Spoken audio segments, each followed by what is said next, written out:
Surprise. You'd be wrong. The world is full of stories and science and things that amaze and confound me every single day. Incredible mysteries that keep me awake at night. Some I can answer. Others just defy logic. Like in Germany, where forensic scientists testing 3,000-year-old Egyptian mummies make one of the most remarkable and controversial discoveries in history. Or the thousands of sea lions that leave San Francisco before an earthquake. Did they sense impending disaster? And in Rome, a mysterious medieval book is unearthed. Do its secrets hold the fate of all mankind? Yep. It's a weird world. And I love it.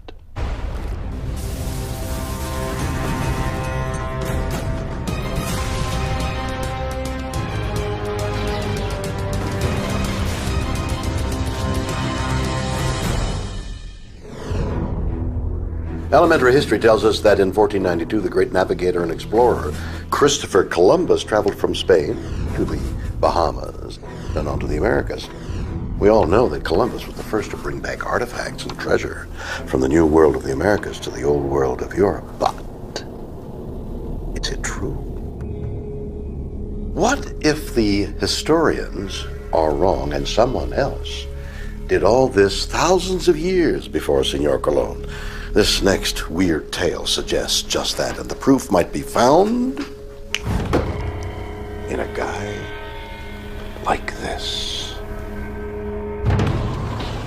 In 1992, a German forensic team makes an extraordinary discovery. Inside several 3,000-year-old Egyptian mummies, they find what appears to be evidence of a hardcore narcotic not present in Egypt until the late 19th century. Outrageous hoax? Or is the impossible true? The ancient Egyptians are a constant source of fascination. An extraordinary civilization that gave us the pyramids, Sphinx, and the dark mysteries of the mummies. But new research has unearthed shocking evidence that may present them in a different light and leads us to ask, what was really going on in the Valley of the Kings? It would open a big can of worms for the scientific community. Recent advances in forensic science have enabled us to dig deeper into our past than ever before. But what could it tell us about the lives of people who lived 3,000 years ago? Could forensics unlock the secrets of the ancient Egyptians? Searching for clues, the German forensic team began the chemical analysis of fragile and priceless ancient mummies. They're amazed by what they find. Inside hair and tissue samples, they discover evidence of cocaine.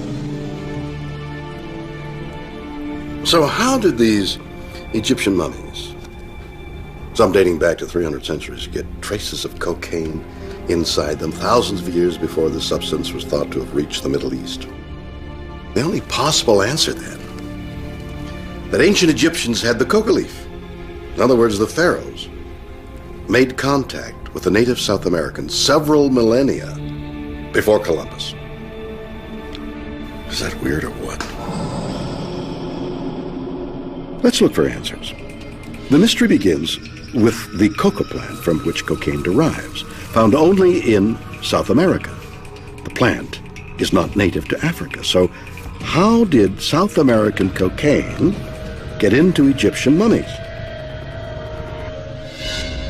Bernard Ortiz de Montellano is a medical anthropologist. Like many in the academic community, he questioned the findings. I was very skeptical and knew I would have to look at the original literature and do some research myself. Anthropologist Charlene Klingman is also baffled. The idea of it appearing in ancient Egyptian mummies is surprising. Examining the Egyptian and South American cultures might help solve this bizarre mystery. So, could there be a connection? Both civilizations built pyramids and both mummified their dead. The Egyptians used salts and resins, while the natives of Peru allowed their mummies to dry naturally. But were the Peruvians using cocaine 3,000 years ago? Larry Cartmel is a forensic pathologist. He has tested several mummies from Peru. The first few we tested were all negative, but then out of the 8 samples, number 5 we tested was positive. We had no idea that the cocaine metabolite would last 1,000 years, and later on we found it actually our oldest one we've had is 3,000 years old. Cocaine is a very good local anesthetic and it's a good pain reliever, so they could have used it for medicinal purposes as well. And then we found that about half the population tested positive for coca leaf use. So it was probably used more frequently than a lot of anthropologists had speculated up until that time. Evidence of cocaine in Peruvian and Egyptian mummies poses an intriguing question. Did the cultures actually interact? Could the Egyptians have traveled to South America? If someone could prove the theory of transatlantic travel and back it up with a significant amount of evidence, it would open a big can of worms for the scientific community. Could the Egyptians have made the perilous Atlantic crossing before Columbus? So here's the problem for the Egyptians. A round trip to go pick up some cocaine would have been around 32,000 miles. First, they would have had to endure the perils of an Atlantic crossing, and they would need to sail around the tip of the Americas. This is an area known as Cape Horn, home to some of the world's most treacherous waters, with winds so fierce that even today ships struggle to make headway. If they survived the Cape, they would head north to Peru. Now, for their time, the ancient Egyptians were probably the most sophisticated civilization on Earth, but did they really have the sailing technology to make such an epic voyage? The ancient Egyptians built many of their boats out of papyrus, a reed-like plant. Due to the boat's small size, primitive sails, and rigging, it is highly unlikely a vessel like this could survive a voyage to South America and back. It just doesn't seem possible. It would be an amazing, amazing feat. And looking at what the ancient Egyptians have left behind, they wrote down all of their conquests, the heroic activities that they embarked upon, and there is little to no evidence of that. There's evidence of maritime technology, but there's nothing that shows that they came and saw and conquered. And there's another problem with the transatlantic theory. If the Egyptians did go to South America, why didn't they leave a trace? No artifacts from South America have ever been found in ancient Egyptian sites. One would think that if they made contact with the South Americans, things like corn or other cultural commodities would have returned with them, and that's just not appearing in the archaeological record. So you have no record in the New World, you have no record in the Old World. There is no record in Egypt of a trip that mentions cocaine or going to the New World or going in a reed boat anywhere. There just hasn't been anything to support the theory that these ancient individuals were making contact, were actually making successful journeys across the Atlantic. You have to be doing 200-300 round trips a year to get that much coca leaf into the Egyptian population. So right there, you have an enormous number of assumptions. The mystery deepens. If there was no way for cocaine to have crossed the ocean, why was it found in Egyptian mummies? Could have been a lab contamination, it could have been a transfer contamination. Any number of the mummies that you would see in a museum today have traveled beyond getting buried in their tombs.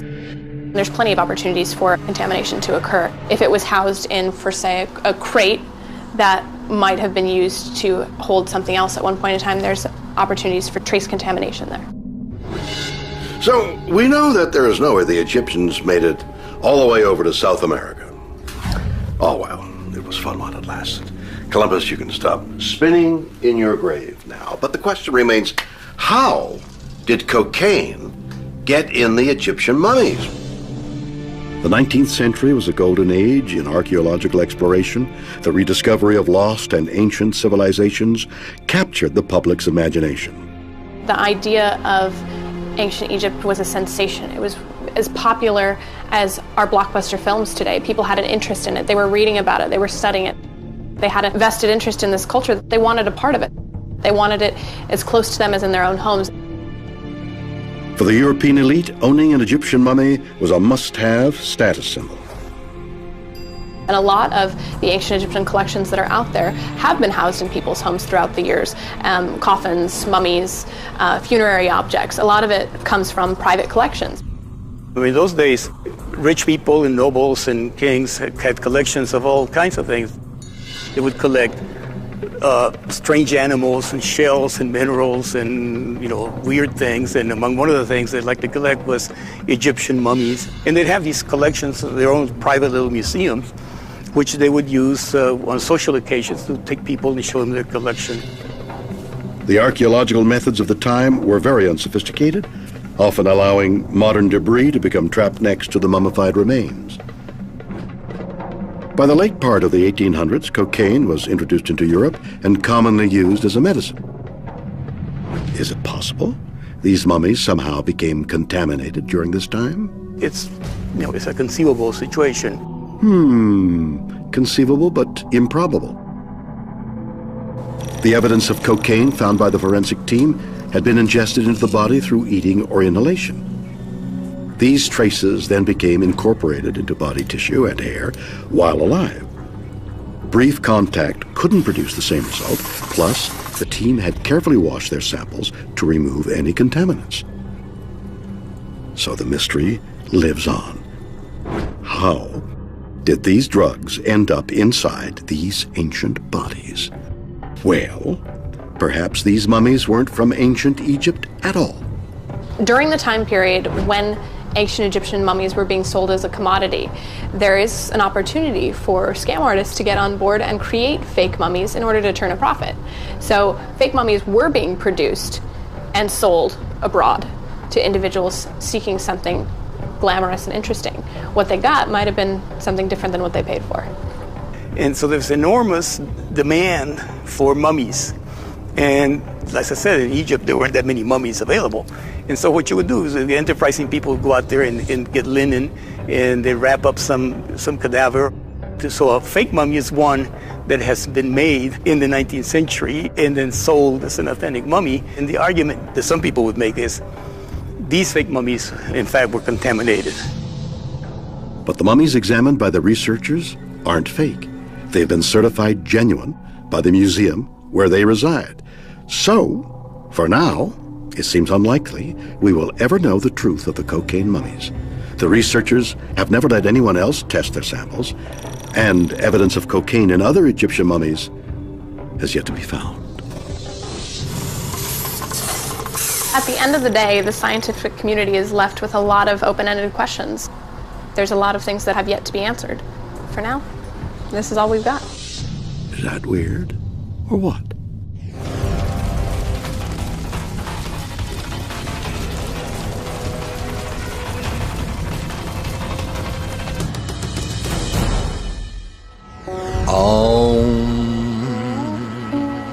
It's common knowledge that we human beings have 5 senses: touch and taste, smell, hearing, sight.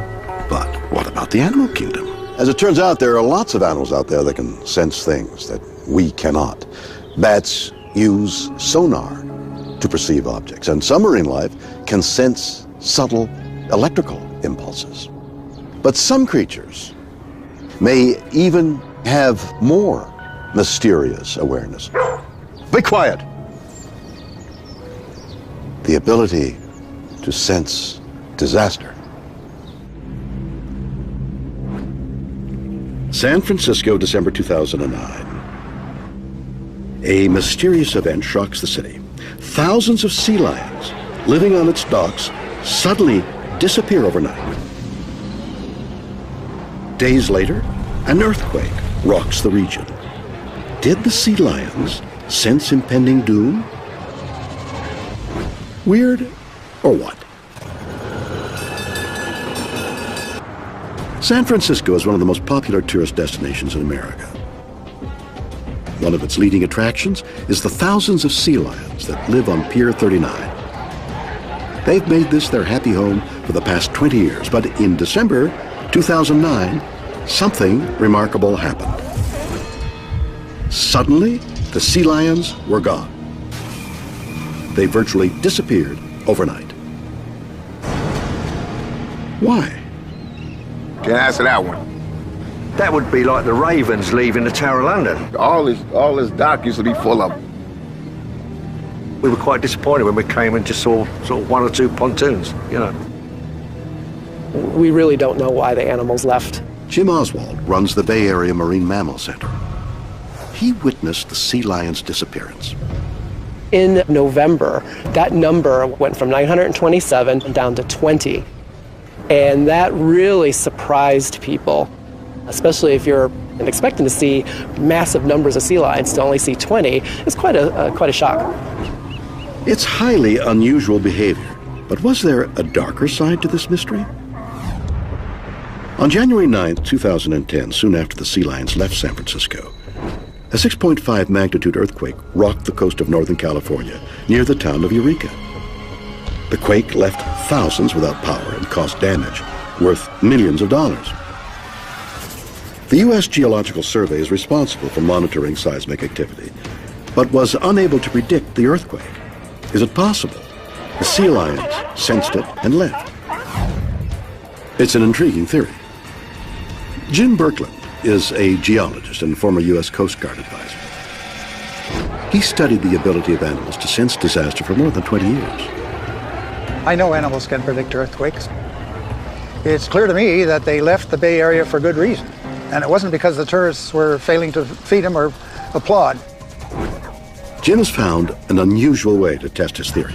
So I started keeping track of missing pets. In 1979, after 4 earthquakes rocked California, Jim checked the missing pet ads at the back of local newspapers. He was looking to see if the number of missing animals increased before the tremors. We had record numbers of missing pets just before local quakes. Never had seen more than about 15 missing cat ads, and there were 27. And there were 58 missing dog ads. These were record numbers. Something had to be going on that the animals were alert to.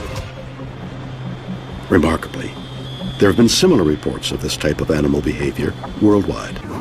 In May 2008, residents of Taizhou, China, witnessed thousands of frogs cross a bridge. A few days later, an earthquake killed more than 60,000 people. Can animals sense something we can't?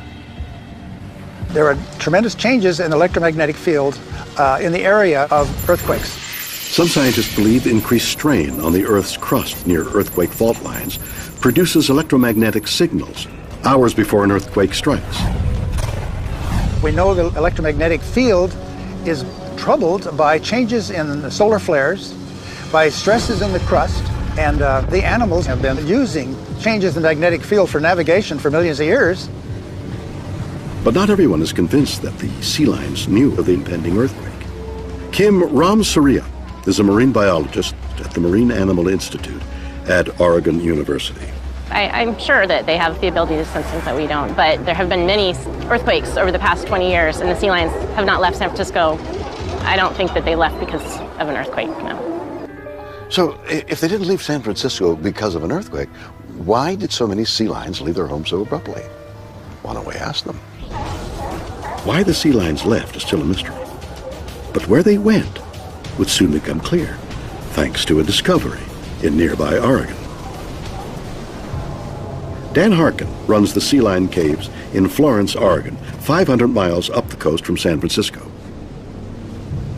Just 1 week after the mass exodus from San Francisco, Dan noticed that the population of sea lions in Oregon had grown dramatically. Were these the sea lions from Pier 39? The stellar sea lions are the largest of the sea lion family. At this time of year in the winter, we have around 500 stellar sea lions inside the cave. And then just before Thanksgiving, we started getting reports that there were sea lions gathering about a quarter mile up the road here.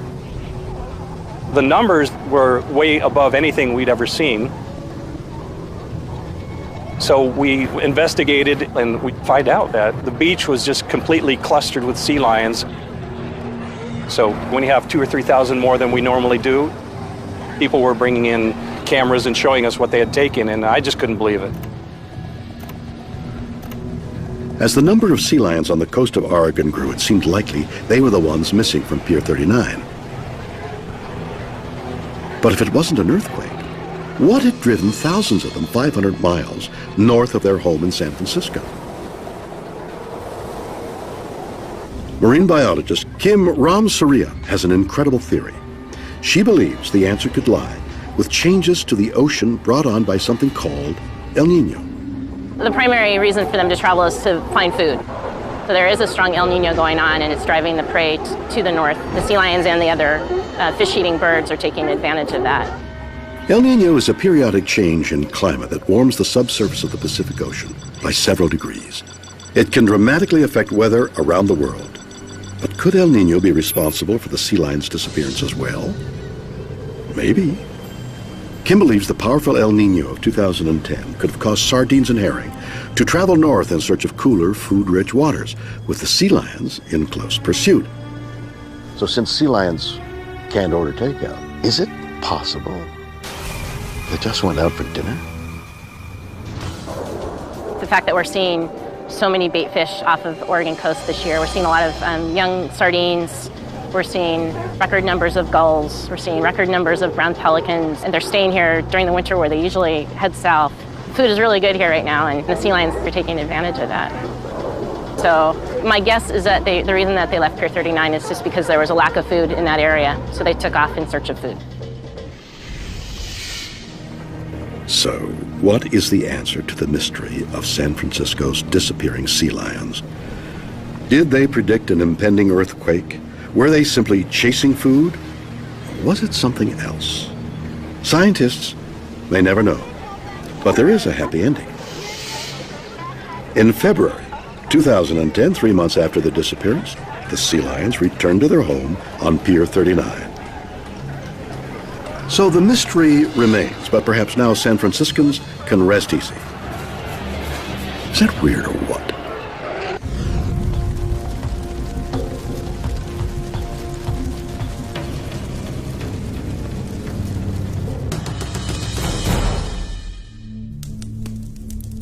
What would you say if I told you that there was a book containing the secrets of the dark arts of alchemy and wizardry, a book that can literally reveal all the mysteries of the universe, a tome that threatens everything our entire civilization is founded upon? You'd say, yeah, right, but I bet you still want to see it. Throughout history, mysterious books and writings have caused panic and controversy. Some believe that in his book, The Prophecies of Nostradamus, predicted the rise of Hitler, the 9/11 attacks, the end of the world.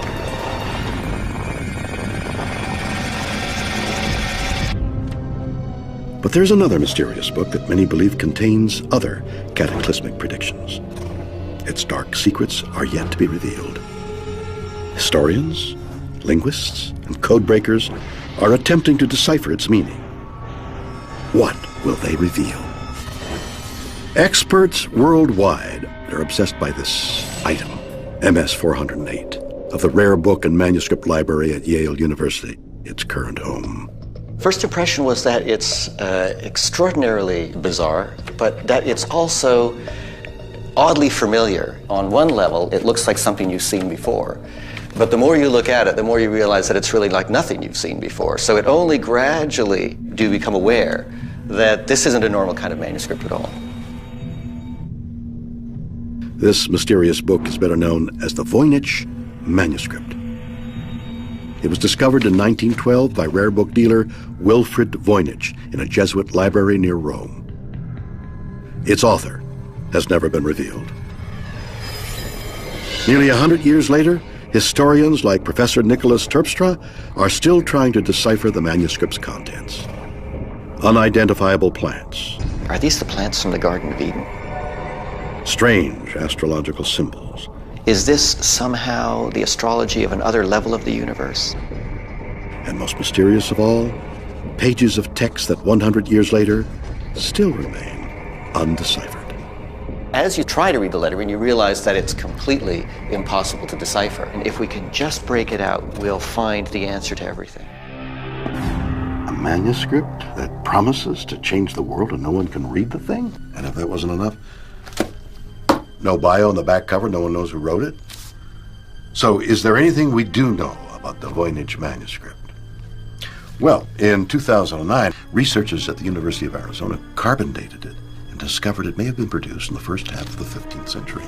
And that fact opens up a whole world of theories.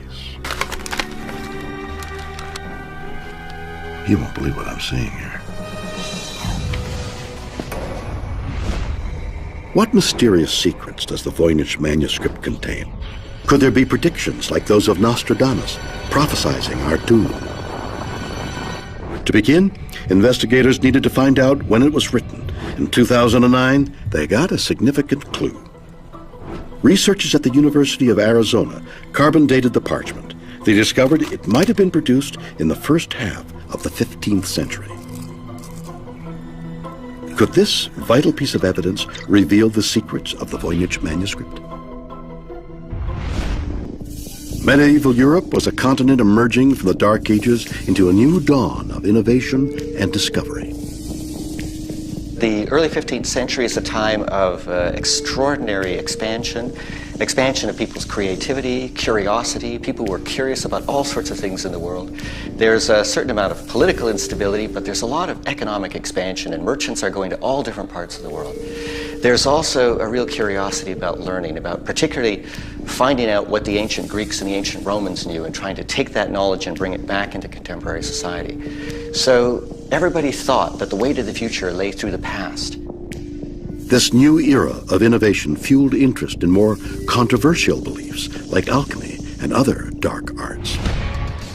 Books were written which contained what many believed were ancient scientific or alchemical techniques. One of the most famous were Giambattista della Porta's Magia Naturalis. Books of secrets were common at the time. The notion was that the only truths that are really important are the truths that aren't immediately apparent. So that true knowledge is secret knowledge. And the way to get secret knowledge was usually by revelation of some kind.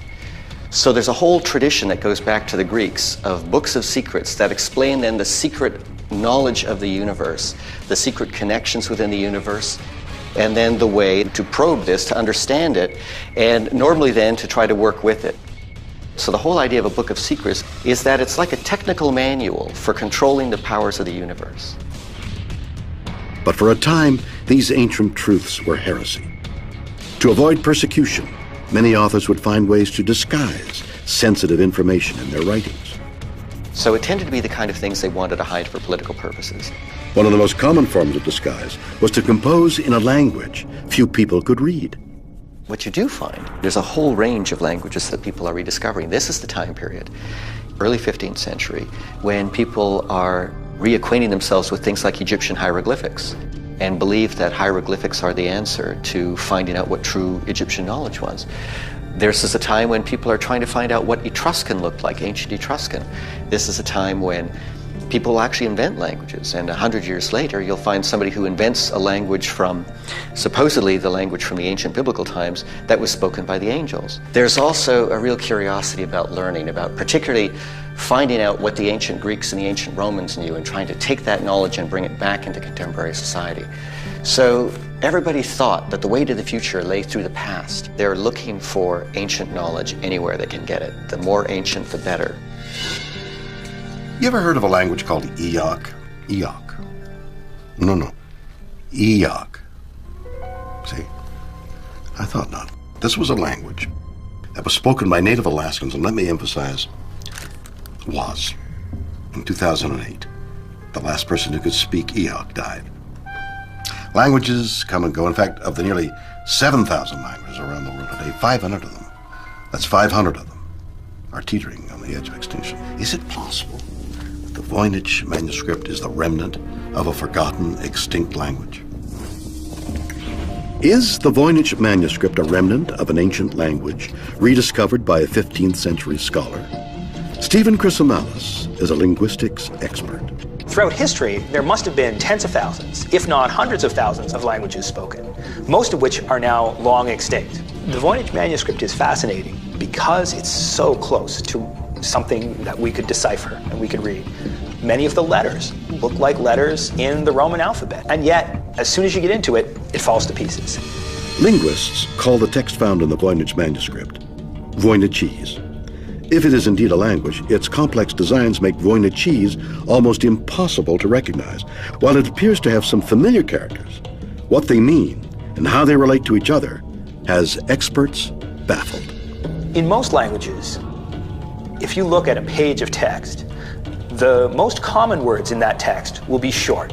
So if you were to go to your shelf and pick out a book, I can absolutely tell you with 100% certainty that the common words will be nice short words, the, a, of, it, etc. In the Voynich manuscript, the most common words aren't short words, and that's a mystery.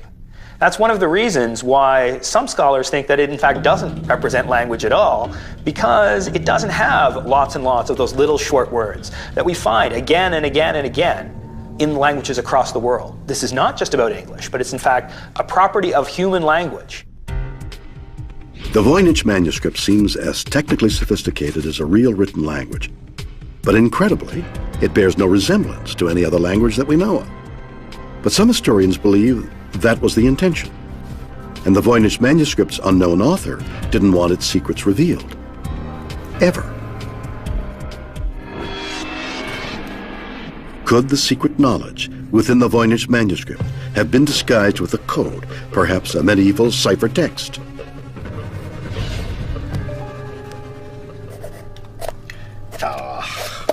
Damn it. You know what a cipher is, right? It's a way you can encrypt or decrypt something. You jumble things up to hide sensitive information. Have you ever done a cryptogram? Well, that's a cipher. Simple letter substitution game. Not for me, I suck at it. The simplest type of code is a simple substitution cipher, where you take one letter of the alphabet and replace it with another. So A would be encoded by B, C, D. So while a message encrypted by this cipher might look unintelligible, if you study it closely, you'll start to see patterns.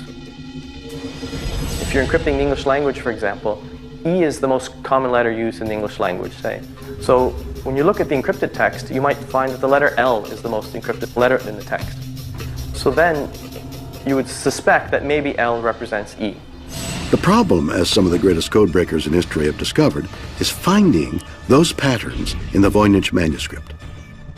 By the Second World War, the art of encrypting documents had been nearly perfected by the Germans' Enigma cipher machine. To crack the Enigma's code, Allied codebreakers had to push their technology beyond its limits. The governments brought together teams of hundreds, if not thousands, of their brightest minds to try to figure out how these ciphers, how these substitutions were working. And in order to break the codes, they had to try thousands and thousands and thousands of different combinations, to the point where they couldn't really be done by hand, and they had to invent machines to break the codes for them. And they started with mechanical machines and eventually built up to electronic machines. Aided by Colossus, the world's first electronic programmable computer, the Allies deciphered what was then the most complex code in history. But then, they tried to break the Voynich manuscript. So many of these cryptographers from the UK and the United States and elsewhere who'd broken these extremely difficult ciphers from the 20th century tried to break this 15th century cipher. So why is it that they failed? Even to the world's best minds, the Voynich manuscript seems impenetrable. If it's a code, no one can break it. If it's a language, no one can understand it. Everything seen on its pages is a mystery. Gordon Rugg is a Voynich expert. He believes he might have the answer. He feels the mystery is not what we can see in the manuscript, but what we can't. Even the most perfectionist modern calligraphers still make some mistakes. They have to erase those mistakes, scratch the parchment clean, and then write the correct text. There's no evidence of that happening in the Voynich manuscript. So the strong implication is that the content didn't matter. The person was just writing gibberish and they knew it. But the perfection found in the Voynich manuscript could reveal that it's a fake. Professor Gordon Rugg believes he has the answer. The simplest explanation for the Voynich manuscript is that it's a hoax. It's a brilliant hoax. It's an amazing hoax. A hoax that lasts for 500 years. Hoax? What? You mean all the secrets of the universe are not in this one book? That raises a kind of obvious question. Why would anyone do that? It must have taken years Didn't they have anything better to do? So what could it be? Well, let me think. Why do most people do anything? Usually because of this. Could it be that the manuscript was faked to make money? Could the Voynich manuscript be a perfect crime created by a medieval prankster? To investigate, experts would need to go back to the 15th century. Works like those of Nostradamus were hugely successful when they were first published. The educated classes revered any book that promised the secrets of the universe. There would be a big market for something like this, precisely because it's so strange and rare and because it's so secret. For a Renaissance banker, owning a manuscript was like owning a Van Gogh to a modern-day Wall Street banker. It shows that you're about more than money. You know what culture is, and you're a cultured, intelligent individual. So it's a mark of status. It's a mark of conspicuous consumption. Even if there was a financial incentive to create the manuscript, how could its author make it appear as technically consistent as real language? Most people had previously assumed that to create something the size of the Voynich manuscript as meaningless gibberish would take decades. If you try making up gibberish out of your head, it's surprisingly difficult. You start repeating yourself over and over again. That would be easily detectable. There are cases of people doing things like automatic writing, but again, the record doesn't match what we see in the Voynich manuscript. There are things that you can do like randomly combining characters, but we know the combinations are not random. So all of the plausible, familiar ways of generating meaningless gibberish produce output which is visibly different from what you see in the Voynich manuscript. But Professor Rugg has an incredible new theory. Creating the manuscript was actually easy, and today he's going to put his theory to the test. I think that what we'll see today is large quantities of text coming out, text which has got similar characteristics to Voynichese in different ways. I think another thing we'll see today is how quickly text can be produced using this method, whether or not it would be feasible to use this method to produce a meaningless hoax for profit. Gordon hopes his experiment will reveal how the author created an indecipherable manuscript quickly and easily. To begin, Gordon is using 3 world-class calligraphers. Working on a table consisting of 600 blank squares, the calligraphers copy random syllables from the Voynich manuscript into the squares, leaving some of them blank. 3 squares are then cut in random positions from heavy cardboard called a grill. The grill is then placed anywhere on the table. This simple technique reveals a Voynichese word. Finally, the word is copied onto a page of manuscript. The grill slides to the right and it's repeated. Using this method, the entire Voynich manuscript could be created in weeks. These people have produced text that looks like Voynichese. They've produced it fast. At this speed, you'd be able to produce the entire manuscript in a matter of weeks with a team like this. So I think this shows that my method's certainly feasible. The experiment suggests that the author could have created the Voynich manuscript quickly and out of greed. But until the truth is revealed, for many, the mystery remains. If this remarkable book does contain dark and mysterious secrets, we'll need to discover new ways of finding them. Weird or what? I get it. I can read this. You saw Takema as etc. go to now recovery in It's so close to what we know, and yet it's so far from what we can decipher. So something that lies just outside our grasp. We need to find out what's in there because it is so intriguing. So there we have it. 3 strange and mysterious stories, but each with many plausible theories to explain them. How did traces of cocaine end up on Egyptian mummies up to 3,000 years old? A 19th century scam? Or must history be rewritten? Did the ancient Egyptians travel to South America? Did thousands of sea lions suddenly leave San Francisco simply because they were following their source of food? Or do they have the power to sense earthquakes? And is the Voynich manuscript a meaningless hoax? Is it written in a forgotten tongue? Or does this medieval tome contain dark, coded secrets? You decide. Join me next time for more stories that will undoubtedly be weird or what?